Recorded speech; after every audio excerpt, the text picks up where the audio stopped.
आपको बताएं, वज़ीर आला सिंध सैयद मुराद अली शाह की पाकिस्तान के नौमुंतखब वज़ीर आज़म शहबाज शरीफ को मुबारकबाद। कहा, शहबाज शरीफ को कौमी असम्बली में 201 वोट हासिल करने की शानदार कामयाबी मुबारक हो। शहबाज शरीफ सीनियर पार्लियामेंटेरियन और तजर्बाकार सियासतदान हैं। उम्मीद है शहबाज शरीफ के दौर में मुल्क बहुत तरक्की करेगा। अपडेट कर रहे हैं वज़ीर आला सिंध सैयद मुराद अली शाह की पाकिस्तान के नौमुंतखब वज़ीर आज़म शहबाज शरीफ को मुबारकबाद है।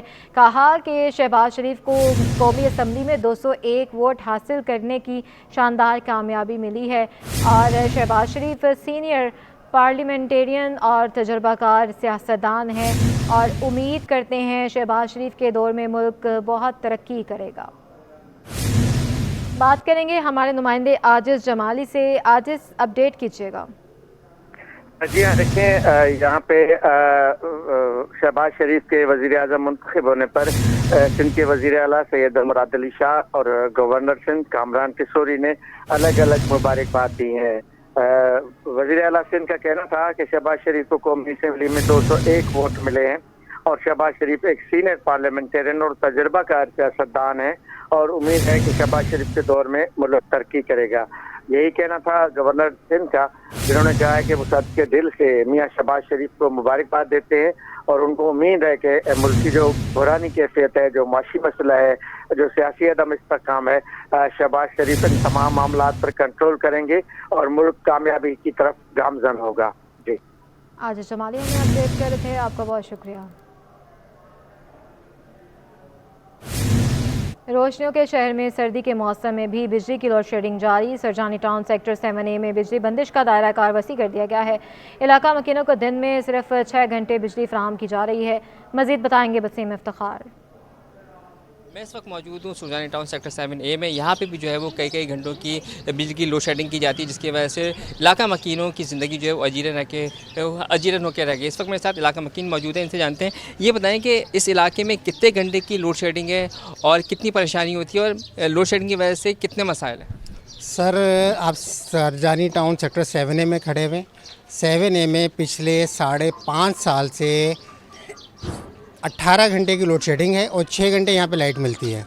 डॉक्टर दवाई देता है 3 टाइम, सुबह दोपहर शाम, लेकिन यहाँ पे बिजली सुबह दोपहर शाम भी नहीं मिलती। सारा दिन में आधा घंटा करके रात में जो है 2 घंटे लाइट मिलती है, तो टोटल 6 घंटे। 18 घंटे की लोड शेडिंग और 6 घंटे लाइट। और उस लोड शेडिंग में भी 18 घंटे की लोड शेडिंग में जो बिजली के बिल हैं, आप इलाके का सर्वे करें, आपको पता लगेगा 64 गज के छोटे छोटे मकानात हैं और इन बिजली के बिलों का जो औसत है वो 7 से 10 हज़ार रुपये उस सूरत में है जब ये लाइट सिर्फ 6 घंटे मिलती है। तो और भी इलाका मकीनों से जानते हैं, आप ये बताइएगा कि जब लाइट नहीं होती तो किन मुश्किलात का सामना करना पड़ता है। एक मुश्किल हो तो बताएं। दिहाड़ी वाला बंदा काम कर रहा है, बिजली से मसाले, वेल्डिंग वाले को ले लो, अगर सुबह 10 बजे से लेके 11 बजे 12 बजे तक लाइट नहीं है, 1 घंटा काम कर रहा है, फिर 4 बजे लाइट आ रही है, 5 बजे आ रही है, तो फिर 1 घंटा काम कर रहा है, वो क्या कमा रहा है, उसका सेठ उसको क्या दिहाड़ी देगा। आप खुद इस बात का जजमेंट कर लो। हुक्मरानों से गुजारिश है कि भाई कम से कम अल्लाह के बंदे हमें कम से कम 8 से 10 घंटे, 8 नहीं तो 6 घंटे लाइट दे दो, ताकि दिहाड़ी की सेठ जो है पूरी दिहाड़ी मजबूरी के तहत पे दे दे, ताकि वो अपने घर की एक राशन रोशन वगैरह चला ले। अच्छा, आप ये बताइएगा कि लाइट जब नहीं होती है तो किन मुश्किलात का सामना करना पड़ता है। घर में पानी की किल्लत हो जाती है, और बताइए। ऐसी बात है, जब लाइट नहीं होगी तो बिल्कुल हम मोटर वोटर बिल्कुल बंद करके बैठे हुए होते हैं, ना हमारा कोई काम हो पाता है ना कुछ हो पाता है। उसकी वजह से हम लोग बहुत परेशान हो जाते हैं। और लोड शेडिंग तो 3-3 घंटे की, 4-4 घंटे की लोड शेडिंग है। इससे कम तो लोड शेडिंग होती ही नहीं है। चले एक हद होती है, 2 घंटे 2.5 घंटे, 18 घंटे की पूरे दिन में लोड शेडिंग होती है। आदमी क्या करे, थका रहा आता है काम पे से, घर में आता है तो पूरा अंधेरा हुआ होता है घर के अंदर, कोई काम ही नहीं कर पा सकता है, ना पानी है ना कुछ है, घर के अंदर बड़ी परेशानी होती है इसकी वजह से तो हमारे को। जी बिल्कुल, ये थे इलाका मकीन जिनका कहना है कि यहाँ पर बिजली की लोड शेडिंग से परेशान है। और इलाका मकीनों का दावा है कि इस इलाके में और इस हिस्से में तकरीबन 18 घंटों की बिजली की लोड शेडिंग की जा रही है और सिर्फ 24 घंटों में से 6 घंटे जो है वो बिजली फराहम की जाती है। और उसके साथ साथ हज़ारों रुपए के भारी भरकम बिजली के बिल जो हैं वो दिए जाते हैं, जिनकी अदायगी की जाती है। लेकिन ताहाल बिजली की लोड शेडिंग से इस इलाके को और बिलखुसूस इलाका मकीनों को निजात नहीं मिल सकी है, शदीद मुश्किलात से दो चार हैं। और इलाका मकीनों का मुतालबा है कि फ़ौरी तौर पर इस इलाके में बिजली की लोड शेडिंग के जो मसाइल है उनको हंगामी बुनियादों पर हल किया जाए ताकि उनकी मुश्किलात कम हो सकें। जी। बहुत शुक्रिया। जुबली नाले का पानी गार्डन हेडक्वार्टर में दाखिल हो गया। हेडक्वार्टर के रहायशी इलाके तक गंदा पानी फैल गया। वाटर कॉरपोरेशन और KMC हुकाम सूरत हाल से ताहाल ला ताल्लुक। ताज़ा तरीन सूरत हाल बताएंगे जुनेद जावेद। मेयर कराची की जानिब से बरसात में बेहतरीन इंतजामात का दावा किया गया था, लेकिन बरसात तो अब ख़त्म हो गई और इन दावों की कली भी जो है वो खुल चुकी है। इस वक्त मैं मौजूद हूँ गार्डन पुलिस हेडक्वार्टर के मेन गेट पर, जहाँ पर जुबली नाला भी गुजरता है और ये जुबली नाला बैक मार कर जो है वो गार्डन पुलिस हेडक्वार्टर के अंदर जो है वो दाखिल हो चुका है। इस पुलिस हेडक्वार्टर के अंदर तमाम पुलिस के अफसरान जो है रोज़ाना की बुनियाद पर आकर बैठते हैं और साथ ही यहाँ पर पुलिस के जो अफसरान और मुलाजमीन हैं उनकी रिहाइशगाह भी है। साथ ही मेरे कैमरामैन अगर आपको दिखाएं कि अंदर की जानिब जो है वो इस वक्त पानी भरा पड़ा हुआ है और पानी की निकासी का भी जो है वो कोई बंदोबस्त नहीं किया जा रहा है, जबकि नाले के अंदर जो कचरा था वो नहीं निकाला गया था और अब वो कचरा जो है वो ओवरफ्लो होकर सारा सड़क पर बहता हुआ दिखाई दे रहा है। अगर आप ये रोड देखेंगे तो ये एक वाहिद रोड है जो कि जो है वो थोड़ा सा सूखा दिखाई दे रहा है, जबकि इसके बराबर वाला जो रोड है वो मुकम्मल तौर पर जो है पानी से भरा हुआ है। सिविल डिफेंस का हेडक्वार्टर भी यहाँ पर मौजूद है।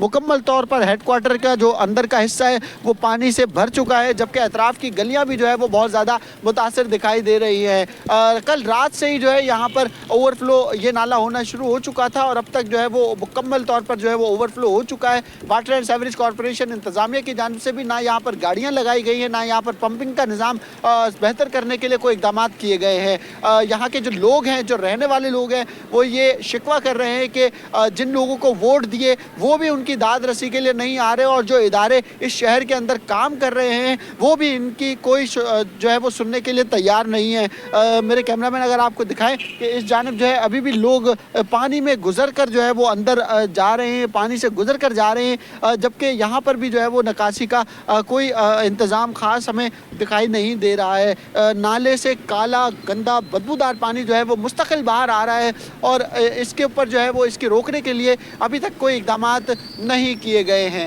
जी, महमूदाबाद की एडमिन सोसाइटी में सीवरेज सिस्टम बारिश के पानी का दबाव बर्दाश्त करने में नाकाम हो गया। बारिश का पानी दूसरे रोज़ भी गलियों में जमा है। मज़ीद बताएंगे फरहान खान।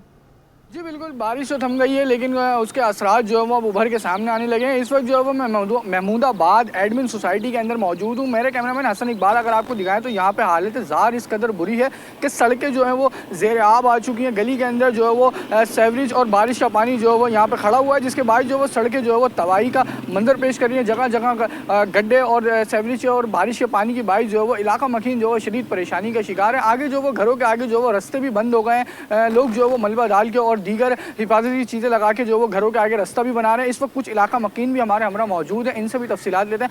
समझ लें 15 साल तो मुझे यहाँ रहते हो गए। ये तकरीबन जो है ना यहाँ पे असल जो प्रॉब्लम है ना, बल्कि पूरे कराची में सीवरेज का ही मसला है। यहाँ पे भी असल मसला सीवरेज का है। 15 साल में सिर्फ एक दफ़ा यहाँ पे रोड बना, लेकिन रोड बनने का क्या फ़ायदा जब आप सीवरेज का काम ही उसको प्रॉपर नहीं करेंगे, तो रोड बनने का तो कोई फ़ायदा नहीं है। तो यहाँ पे 15 साल हो गए, ये सीवरेज का मसला हल होके नहीं दे रहा। सियासी पार्टियाँ आपस में लड़ रही हैं या आपस में उनकी क्या सियासत चल रही है। जो भी काम करता है एक दिन करता है, थोड़ी बहुत खुदाई करता है, फिर चला जाता है। मेरे ख्याल से ये मसले का हल नहीं है। मेरे समझ में नहीं आ रहा होगा क्या है। बिल्कुल, इस वक्त जो है वो कुछ और इलाका मकीन हमारे में मौजूद है, इनसे भी तफसीलात लें। सर मुझे बताइएगा ये पानी जमा होने की वजह से जो वो कितनी मुश्किलात हो रही हैं, कारोबार भी है आपका कितना मुतासिर हो रहा है और कितनी शदीद अजियत में? बिस्मिल्लाहिर्रहमानिर्रहीम। मुझे तो 24 साल हो गए यहाँ पे बैठे हुए। 24 सालों में हमने हर दूसरे तीसरे हफ्ते में ये ना ये गटर उबलते हुए देखे हैं, ठीक है ना। ना कोई मतलब यहाँ देखने वाला है, ना कोई मतलब सुनने वाला है। बरसर इक़्तिदार भी गुजरते हैं, दूसरे तीसरे भी गुजरते हैं, लेकिन हमारे लिए तो रोज़ी कमानी मुश्किल है कि रोज़ी कमाने की मुश्किल है। आप ये देख लें तकरीबन 1.5-2 महीने से या 3 महीने से ये मतवातर है। लोग मलबा डाल डाल के, आप बिल्डिंग नीचे रोड ऊपर, ठीक है ना, काम हो नहीं रहा। कहते रहो सुनता नहीं। अच्छा बताया भी है कि यहाँ पे मसला ये ना सीवरेज का है, यहाँ बाईपास है, यहाँ मतलब रोड बैठा हुआ लाइनें बैठी हुई हैं, लेकिन कोई सुनने को तैयार नहीं। वह आते हैं मरहम पट्टी की और उसके बाद चले गए। बिल्कुल, आते हैं बल्दियाती इदारे और मरहम पट्टी करके चले जाते हैं। कोई पुरसान हाल नहीं है इलाके का। मुतअद्दिद बार कंप्लेंट्स भी गई है, बल्दियाती इदारों की मशीनरीज आती हैं, कुछ दिन काम करती हैं, उसके बाद जो है वो फिर वही सीवरेज का निज़ाम जो है वो धर्म भरम हो जाता है। इलाका मकीनों का यही मुतालबा है कि इलाके में सीवरेज के निज़ाम को बेहतर किया जाए। जो चौक लाइन है उसको जो है वो जल्द अज जल्द जो है वो बहाल करके जो है वो सीवरेज सिस्टम को बेहतर बनाया जाए। जी। शहर कायद की बेशतर छोटी बड़ी सड़कें खस्ता हाली का शिकार। कुरंगी 32A की सड़क कई बरस से टूट फूट का शिकार है। शाहरा पर मौजूद गड्ढे और सीवरेज का पानी मुसाफिरों और इलाका मकीनों के लिए दर्द सर बना हुआ है। मज़ीद जानते हैं इस रिपोर्ट में। इंतजामिया की नाअहली शहरियों के लिए वबाले जान बन गई। शहर कायद में बड़ी शाहराहों समेत गली महल्लों की टूटी सड़कें इंतजामिया की कारकर्दगी की दास्तान सुनाने लगी। कोरंगी 32A की सड़क कई बरस से टूट फूट का शिकार है। सड़क पर मौजूद गड्ढे और सीवरेज का पानी इलाका मकीनों के लिए किसी अजाब से कम नहीं। गड्ढे हादसात का भी सबब बनने लगे। इलाका मकीन कहते हैं सड़क से गुजरना किसी इम्तिहान से कम नहीं। रोजाना कोई न कोई हादसा पेश आता है। सब वोट मांगने आते हैं, बाकी आगे आगे बोलते बस हमारे को कर दो, हम करवा देंगे। गाड़ियाँ भेज देते, काम कोई भी नहीं होता इसका। बहुत परेशानी, लेडीज जाती है, रास्ता नहीं। आज अभी परसों सफाई हुई है तो ये चलने की जगह, वरना चलने की जगह नहीं थी। यहाँ पानी भरा हुआ था, सब गटर भरे हुए थे, गटरों के ढकने नहीं है, गाड़ियाँ फंस रही हैं, लेडीज़ गिर रही हैं। 2 बंदों के मोबाइल गिर चुके हैं इसके गटर के अंदर। कई बंदों के आने जाने का बिल्कुल रास्ता है ही नहीं। ये तो अपनी मदद आप लोगों ने थोड़ा थोड़ा करके कराया, सरकारी तौर पे कोई काम नहीं हो रहा है इधर। इलाका मकीनों का मुतालबा है कि सड़क की जल्द अज जल्द मरम्मत कराई जाए। गैस बहरान ने शहरियों के लिए मुश्किलात बढ़ा दी। सरजानी टाउन सेक्टर 7A में गैस की आंख मचोली के बायस इलाका मकीनों की जिंदगी अजीरन बन गई। वसीम इफ्तिखार की रिपोर्ट है। 1 साल से गैस गायब। गैस की शदीद किल्लत से सरजानी टाउन सेक्टर A के मकीनों की जिंदगियां भी लकड़ियों से जलती आग की नजर होने लगी। खवातीन कहती हैं गैस के बिल भी आते हैं, अदायगियां भी करते हैं, लेकिन मसला हल नहीं होता, कोई पुरसाने हाल नहीं। इलाका मकीन फिक्रमंद है कि रमजान मुबारक में सैर व इफ्तार कैसे तैयार करेंगे। गैस तो समझ लें आती ही नहीं है, क्योंकि ना रात में जब 9 बजे जाती है तो सुबह 6 बजे आती है, फिर दोपहर में फिर गायब हो जाती है। और जुम्मे वाले दिन तो सिर्फ 1 घंटे होती है दोपहर में गैस। ना इंसान पका सकता है, ना ही सर्दियों में पानी गर्म कर सकता है। बहुत मुश्किलात का सामना है। देखिए 4000 का बिल है 1 महीने का, तो आप बताएं गरीब इंसान कैसे भरेगा। हम तो इतना अफोर्ड नहीं कर सकते ना। तो देखो कि सब रोजे रखते हैं, परेशान होंगे। जिसके पास पैसे नहीं हो सिलेंडर कहाँ से जलाएगा? क्या लकड़ियों पे सीढ़ी बना बना के बच्चों को रोजे रखवाएंगे? ये तो इनको खुद सोचना चाहिए ना, क्या करना है क्या नहीं करना। इतने कमाने वाली थोड़ी, एक कमाने आ रहा है, रक्षा चलाता है वो भी। इलाका मकीनों का हुकूमत से मुतालबा है कि गैस के मसाइल को फौरी हल किया जाए ताकि इनकी मुश्किलात हल हो सके। कैमरामैन हसन जाफरी के हमरा वसीम इफ्तिखार, सिटी 21। KMC की सड़क पर नाज़म टाउन की गैर कानूनी रोड कटिंग और बारिश ने शहरियों के लिए अजाब बन गई है। डिस्ट्रिक्ट सेंटर की कई सड़कें गड्ढों में तब्दील हो गई हैं। रिजवान अहमद की रिपोर्ट देखिए। एक तो बारिश, ऊपर से गैर कानूनी रोड कटिंग के इजाजतनामों ने डिस्ट्रिक्ट सेंट्रल की सड़कों का हुलिया बिगाड़ दिया, जहां सफर करने वाले शहरियों की जान और माल दाव पर लगी हुई है। मामला ये सर, ये खड्डे यहाँ बहुत सारे हो चुके हैं कि यहाँ पे बच्चों वाले जाते हैं, बाज लोग गिर भी जाते हैं। कल भी यहाँ पे 2 लेडीज गिरी है।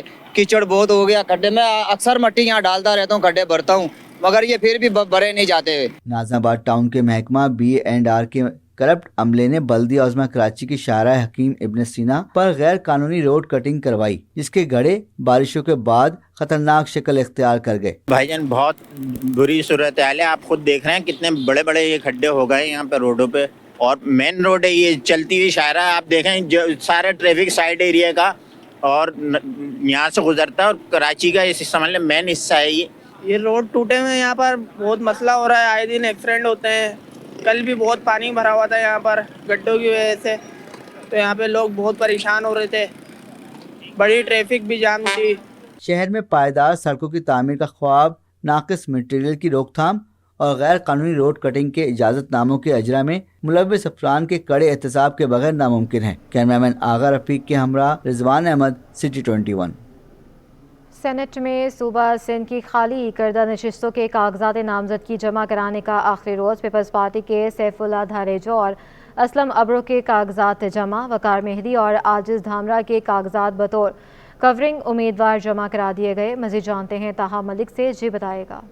जी बिल्कुल, देखिए हालिया माजी में जो है ऐवान बाला से 6 अरकान ने जो है इस्तीफ़ा दिया था। सेनेट जैसे कहा जाता है, सेनेट की 6 अरकान में से 2 अरकान जो है वो जिनका ताल्लुक जो है वो सूबे सिंध से भी है, जिसके अंदर निसार खोड़ो और जाम मेहताब शामिल थे। इनकी खाली करदा शिफ्ट नशिस्त के ऊपर जो है अब ज़मीनी इंतखाबात होंगे, जिसके लिए इलेक्शन कमीशन के जारी करदा शेड्यूल के मुताबिक 14 मार्च की डेट का जो है वो तयन किया गया है। और कागजात नामजदगी जमा कराने के लिए इन 2 नशिस्तों पर आज आखिरी दिन है। 4:30 बजे तक जो है ये कागजात नामजदगी जमा कराई जा सकती है, जबकि गुज़िश्ता रोज़ 15 कागजात जो है वसूल किए गए थे, जिसमें से अब तक सिर्फ पीपल्स पार्टी के उम्मीदवारों ने जो है अपने कागजाती नामजदगी जमा कराए हैं, जिसके अंदर 4 उम्मीदवार जो है वो शामिल हैं। 2 उम्मीदवार जो है उनके मेन उम्मीदवारान हैं, जबकि जो 2 उम्मीदवारान हैं उनको कवरिंग कैंडिडेट के तौर पर जो उनका कागजात जमा करे गए हैं, जिसके अंदर अगर हम बात करें तो जाम सैफुल्ला और असलम आबड़ो जो हैं वो 2 नामजद उम्मीदवार हैं पीपल्स पार्टी के, जबकि इनकी कवरिंग के ऊपर जो है वकार मेहदी और आजिज़ धामरा जो है ये दोनों कवरिंग कैंडिडेट के तौर पर इनके कागजात नामजदगी जमा कराए गए हैं। अब तक की इतलात के मुताबिक जो है सूबाई इलेक्शन कमीशन के अंदर सिर्फ पीपल्स पार्टी के उम्मीदवारों ने जो है अपने कागजात नामजदगी जमा कराए हैं, जबकि MKM ने गुज़िश्ता रोज़ जो है इस बात का ऐलान किया था कि वो इस ज़िमनी इलेक्शन के अंदर जो है वो हिस्सा नहीं लेगी।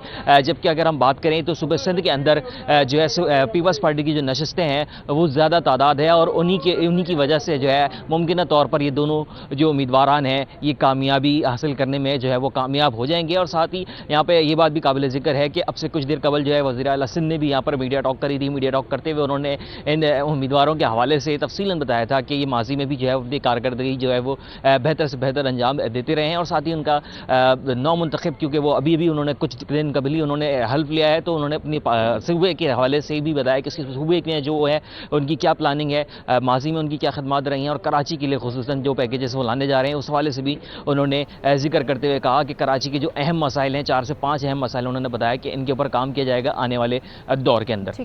खेल के मैदान से खबर है, कराची में आज कराची किंग्स और मुल्तान सुल्तान्स के दरमियान मैच खेला जाएगा। मजीद बताएंगे सलमान सलीम। जी बिल्कुल, देखिए पाकिस्तान सुपर लीग के मैचेस का सिलसिला जारी है। कराची की अगर हम बात करें तो आज कराची किंग्स और मुल्तान सुल्तान के दरमियान मैच होगा। शाम 7 बजे के करीब मैच शुरू होगा।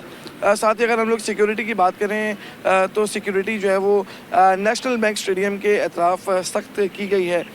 इस वक्त भी अगर हम बात करें तो आप मेरे रकम में देख सकते हैं कि पुलिस मोबाइलें यहाँ पे मौजूद हैं, जबकि पुलिस एहलकार की जो तैनाती है वो शाम 5 बजे के बाद इस पूरी जगह को जो है वो सिक्योरिटी यहाँ पर तैनात कर दी जाती है। हसन स्क्वायर से कारसाज जाने वाला जो पुल है इसको आम ट्रैफिक के लिए बंद कर दिया जाता है। ताहम अगर हम लोग ओवरऑल सूरत हाल की बात करें तो 1000 से ज़ायद पुलिस एहलकार जो हैं वो PSL की सिक्योरिटी के ऊपर मामूर हैं, जिसमें ख़वातीन पुलिस एहलकार भी शामिल हैं। साथ साथ SSU और जो दीगर कानून नाफिज करने वाले इदारे हैं उनके एहलकार भी जो है वो यहाँ पर मौजूद होते हैं। सिक्योरिटी के सख्त इंतजाम किए जाते हैं। जो टीमें हैं उनको सख्त हिसार के अंदर नेशनल बैंक स्टेडियम जो है वो पहुँचाया जाता है। साथ ही अगर हम बात करें तो इससे कबल भी जो PSL कराची में हुए हैं उसके अंदर भी सिक्योरिटी के सख्त तरीन इंतजाम देखने में आए हैं। जी।